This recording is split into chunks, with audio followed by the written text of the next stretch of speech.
Hi guys! Quick lunch break lang. Kung taga-Inverca ka at hanap mo ng tambayan na may kape, try nyo na dito sa Kuya Bean Kapihan sa may RCAB building, malapit sa mismong university.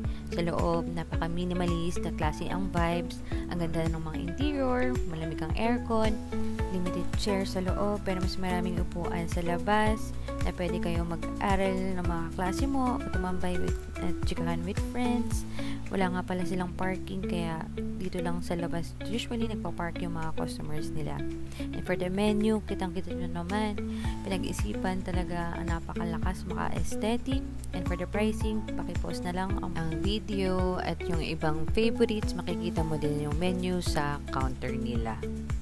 And for my drink, I ordered ice americano kasi sobrang init that time, kaya cold brew na lang ang in-order ko.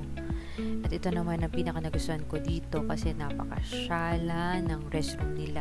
Ang ganda, malinis at ang bango. Perfect kung ano man ang gusto mong gawin dito sa loob. Meron din silang free wifi, bibigyan kanila ng vouchers for passwords. And for my order ako nitong budget meal, swak na swak for student, hindi tinipid, napakalaki na serving, sa halagang 150 pesos, busog na busog ka na. At kung hanap mo naman ay matatamis at snack, meron din naman sila ditong cakes and pastries for your dessert. Kaya ang in-order ko naman ay yung bestseller nila, which is the S'mores cookie. Ang daming chocolate sa ibabaw, melt yung marshmallow, napaka-chewy, kasarap at perfect sa snack.